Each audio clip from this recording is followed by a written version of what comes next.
Hello, how are we doing? Look at this, doing a video. It's been a while. It's been a bit blowy, but I've taken a risk and I've just come for a drive down Ogmore.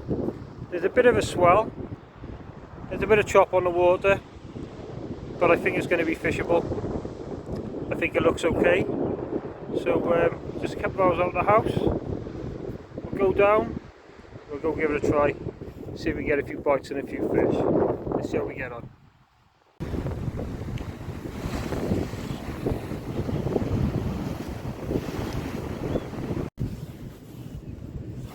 Hello again. Right, so we are down on Ogmore Deeps. I've come down, I've assessed it, there's quite a bit of groundswell, but I'm comfortable, and if it does get too risky then I'll just sack it and go home. I'm only here for a few hours, a couple of bites. There's a few people further up on the left hand side. A lot of people like to go to the far left. I'm not too bothered, really not bothered where I fish, but I thought I'd come down to the middle and just keep out the way. Keep out the way, have a couple of casts. It's been a very busy week, so I literally just needed a couple of hours out the house just to get away from all the chaos. So first cast on the one rod, all I've done is I pulled out an old 4-0 pulley. I got loads of bait which has been refroze. Some of you hardcore people will probably frown about that, but you know, I think it's just as good, to be honest. I don't see any problems with it. So I've got a load of refroze bait. I've got some other fresher packs of sand eel, and I got a herring and a mackerel which is fresh out of the freezer, but the rest of it has all been refroze. And yeah, it'll catch fish, I'm certain. I don't know how it's going to get on today. There was quite a few fish caught last week in a couple of comps east of here over low water. Eels, rays, dogfish, bits and pieces. So I think we'll have a few, but we'll see. Last time I was here, there was a lot of weed. So the second cast, I've just pulled out a little loop rig. A little loop rig. 1.0 Camerson B950s. And picked it up, a little bit of used sand eel, refroze sand eel, and a bit of refroze mackerel. And we'll see how we get on. Hopefully we'll catch some fish. Let's wait and see.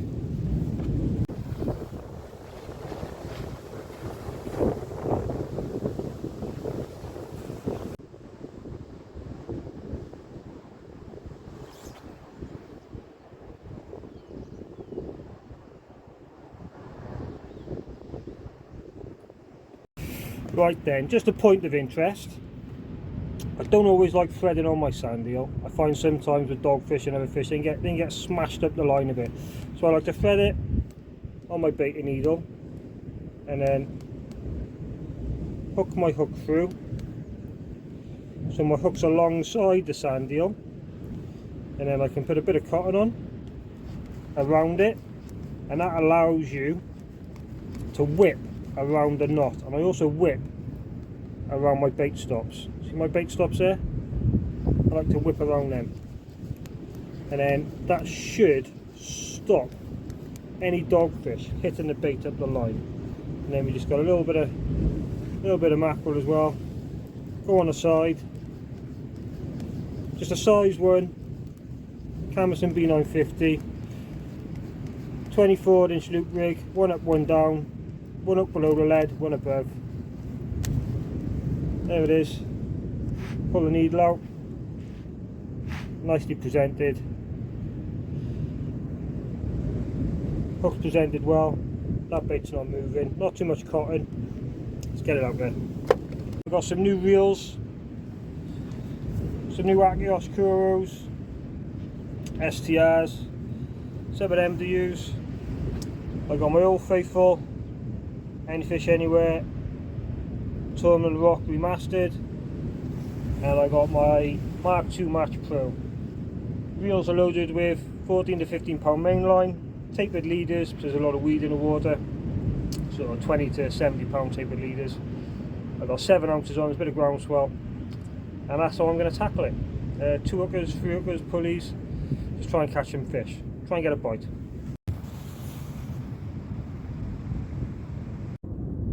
Ogmore Deep is a wonderful place. You can absolutely catch anything here. Years ago used to be small-eyed spotted dogs, used to be fantastic cod mark, but nowadays you catch anything. Hounds, blondes, prawnies, even mackerel last summer. Second rigs I pulled out a 3-up clip down, size 2s, Aberdeen style hooks, 24-inch snuds, £25, one of my favourite dogfish rig, and I pulled out a pair of 6.0s on a pulley. Again, I like baiting up with a wire inside my bait. This helps my bait stay nice and straight, and it stops it kinking up and compressing up. So there's a bit of reef rose herring, and then there's half of a juicy anchovy, which the last 18 months has proved to be a really popular bait. I don't know how it's going to fish. The flood can sometimes be slow and then it can come on the turn, but I'm happy. So again, just baiting up on that wire, not using the needle as a bait, the needle itself to thread the bait on. It's just a wire, and then when I'm done, when it's all bound on, I can pull the wire out like so, and my bait's nice and straight. My pennel hook, a bit controversial. I like to wrap it around the top of the snood. 3 times on this, just £80, hook it back in, pull it out, and then there's a little tag here, pull that back out like so. Nicely presented, pair of 6.0s, tidy size bait, nice and juicy. And what you got there is that top hook is locked. A lot of the time you'll miss a bite because that top hook isn't locked in, and what will happen is you reel in and your hook will be pulled through and your bait's all pulled down and your top panel is hanging out. And if that was locked, it's bolted and the fish are going to be hooking up on that. I'm not worried about where, I'm not worried about that. Very, very, very rarely do I lose a fish because of that, but that's how I like to do it. So the stop clock's been on, they've been out there 22 minutes. I'm going to get them both in and we'll have a look. Well, I was only saying, you catch anything down here, and along comes a nice plump 3.5 pound codling. Look at that. I stuck a bit of crab on it, a bit of crab and reef rose herring, and ironically it's got another rig hanging out of his gob. Isn't that mad? It's my third cast. First 2 casts I was hitting him, and I thought I'm going to try a bit closer. I lobbed it about 50 yards, and look at that. What a beautiful fish. Made up with that. Buzzing. Happy days, and it's absolutely necked it. Right down. Wicked stuff. Let's hope that's the start of things to come. So there we go. First fish, really happy with that. See what comes along next. It was on the pulley, the 4.0 pulley, on a wire trace, funny enough. 4.0 wire trace. Just goes to show that the fish aren't put off. Bit of frozen crab, bit of reef rose herring, and done something different. Cast it in close. A lot of the time I do think we are overcasting the fish, but there we go. Result. Let's get some more baits out there. It is getting a bit tasty. The waves are starting to come over, so I'm going to have to be very mindful when reading in. I'm going to have to keep an eye on everything. There's my next bait on my loop rig. Bit of sand eel and a bit of bluey. Bit of bluey from Daniel Crump. He sells them in these multi-pack bags, these big bags. They don't look great, but they catch fish, and they're nice and cheap. Well, I was just taking a bait off that rig with the codling. My battery went, as you could tell, when I was just talking about baiting up. I looked up, my tip was doubled. We've got a lovely, beautiful, small-eyed ray. Didn't really plan for this session. My backing lights have gone. Just had to put my headlamp behind me. A lovely male small-eyed, probably about £8. and that absolutely took off, absolutely flew. My tip was doubled. I thought I'd hooked a log or something. The water started to come over the ledge, and I'm gonna have to be extra careful now. But that was straight away. That was within a few minutes of being in the water. There's another wave just come over the top. It's my 4th cast. I don't know what I'm going to give it, but either way I've had a few nice fish now, so I've got to be mindful of the swells and the conditions, and just take it as it comes. I'll see what happens. But look at that, beautiful, lovely fish, flying machine, and I took a soak in landing it as well. Don't know if you can see, but you've got to be careful. No fish is worth your life. It's just nice to see. Nice to see nice fish. Nice to have a bend in your rod. Would have been happy catching dogfish. Just fishing for a bite. I think a lot of people get disheartened because you know, they go fishing with objectives and targets, and I got to catch this fish and I want to catch this species. Just go out and enjoy yourself. Go fish for a bite. Simple as that. Fish for a bite and just enjoy being out. You never know what tomorrow brings, and that's another big wave just come over now. I'm going to have to be really careful, get my headlamp back on. There you go, look. The waves are coming over every couple of minutes now. The ledge is filling up. That's why my gear's up there. Going to have to be careful, I'm going to move it a bit higher. I'm going to take it one cast at a time, and my tip's out, I've got to go. Well, it's all gone a bit mental really. A nice little strap, nice little conger, of £4. Those waves are crashing right over now. That was on that sand dealing blue I was just talking about. It was in the water 5 minutes, on the loop rig, bottom hook, bait below the lead. It's getting a bit mental. Just going to take one cast at a time, and as soon as I feel I'm unsafe, I'm going to shoot off. It's really dodgy landing fish at the moment, so I'm not going to push my luck. If I get to a point where I got a fish on and I can't land it, I'll just bite through the line and walk away, because there's always tomorrow, and that's important. Always tomorrow. At the moment I'm catching fish. I've had 3 fish and 3 casts on the one rod. I haven't reeled in the other rod yet. They've all been on the same rod. Absolutely bonkers, but that's how it goes sometimes, and they've all been about 50 yards out, really close in. See what happens on the next cast. Double shot of dogs on the other rod, and I'm in quite a bit of water, as you can see. Quite a bit of water. So double shot of dogs on those size 2s.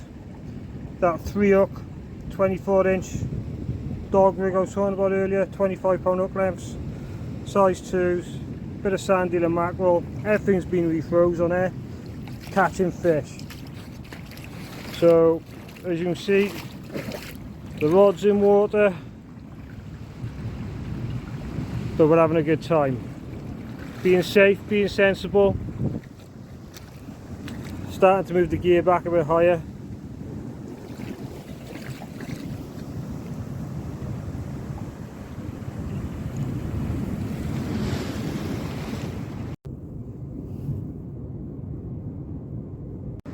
So just had an absolute colossal wave come over, and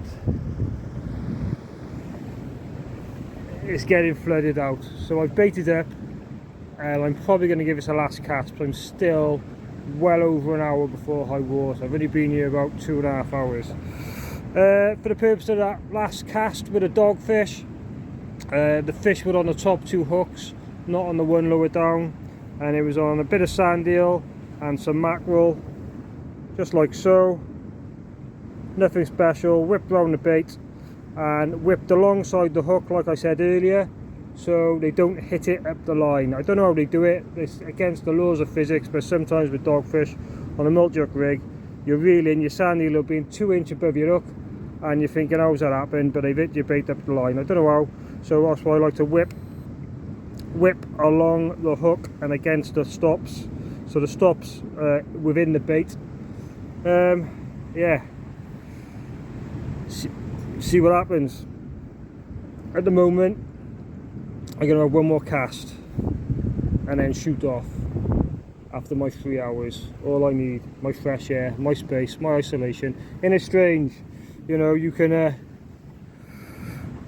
you come out and you get a lovely feeling of freedom, but you always get a feeling of isolation, and it's quite ironic, but it's one thing we all have in common. You step on a beach and no matter what problems you got going on in your life, they disappear and evaporate. You get on the beach and all your problems just go away. It's magical. I love it. I think we all love it, and that's why we do it. One of the reasons anyway. 2 nice fillets, a few shrimp in there, a couple of shrimp, little crabby, and Mr. Lachlan. He was hungry. He already had hook in his gob. You never know, that could have been on the other rig, and that might have been what was on the other rig, and that's what he took. Either way, he still wanted my bait too, so thank you, Mr. Codling.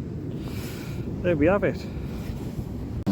So, all fun and games aside, I really just want to stress on the fact that this is a very dangerous place. I'm not just some random who's seen Ogmore Deeps on YouTube and thought I want to go fish Ogmore Deeps.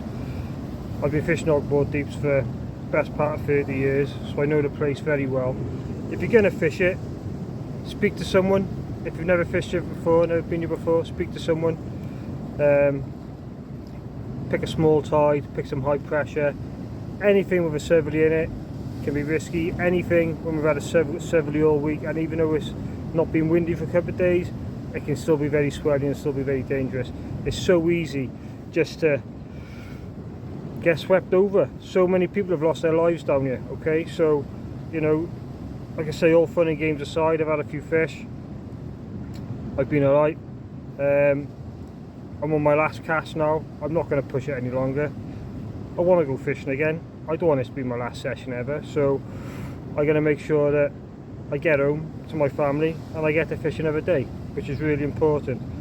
Please, please, please, if you're not local to the place, you're not familiar with the place, bit of a novice angler, speak to someone, get some advice and take it on board. Don't just think, he's had fish here, I want to go catch fish here. It's a really dangerous place. Straight off the edge, you're into 20 foot of water. It's so easy just to trip and fall in, alright? Let alone today when there's waves crashing over.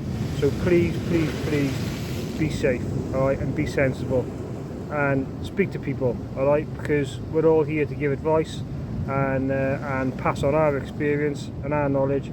So make sure that wherever you go, here, Witches, Porthcawl, they're all dangerous places. You know, there's a lot of dangerous places in South Wales, so speak to people, alright? I really want to get that message across, alright? As you can see, all the fresh bait I brought is coming back home with me and going in the freezer. My rubbish is coming home. Please don't leave your rubbish.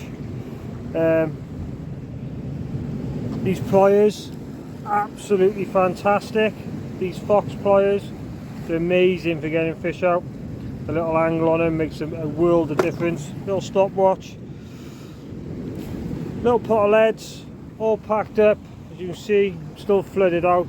It's still coming over, and it's time to go, 100%.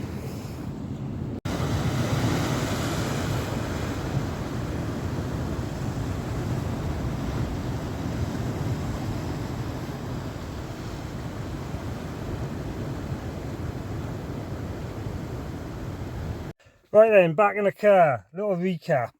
So, Ogmore Deeps, check out the forums, look at reports, speak to people, take advice. Don't fish on your own, let someone know where you're going. Fishing in the dark, again, can be a big no-no for a lot of people. It's very dangerous, it's easy to have an accident. Aim for the small tides, aim for the neeps, not the big tides. Anything with a south or west in it can often kick up a big swell, excuse me. Bit out of breath. If you've got heart problems, that hill by the valley, at the top of the valley, can be a killer. A lot of people have lost their lives on the deeps getting washed off, so please be extra careful. Little summary on the fishing. First hour was quiet, second hour I had a manic hour. I had those 5 fish, and then last hour didn't have anything. It's about 40 minutes before high water now. I think I probably would have fished on a turn, but it's quite unpredictable. With the swells, they were mental before, and I didn't really want to take a risk fishing there any longer, to be honest. Like, it wasn't worth it. I had a few fish, I was happy. It was just nice. I felt so relaxed down there. It's been another mental week, and it's just nice to get out, have a bit of fresh air, bit of space on my own, and just not really think about anything apart from what's in front of you, which is the bait, the rigs, and the gear. Like, fish £15 line. I fish tapered leaders, just in case there's a weed problem. I like to fish tapered leaders on my lighter reels. You can just fish a normal £70 shock leader. I use 7-ounce leads. If it wasn't so swelly with a ground swell, I probably would start on 6s.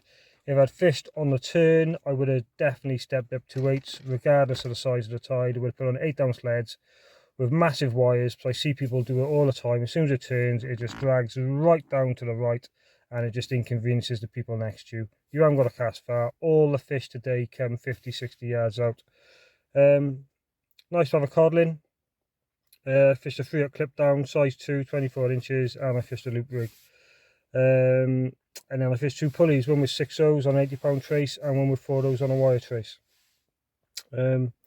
Yeah, easy fishing. I've had worse days, I've had better days, but I'm happy. I get to fish another day, get to go home and sort my shit out. A couple of bits of fish for the table. Hope you enjoyed it.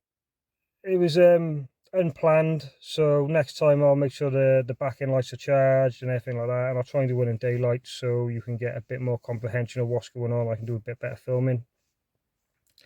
If you like it, if you're happy, give it a subscribe, and happy days. Tight lines if you're out on the weekend, and be safe. Okay, number one, be safe and take your litter home, obviously.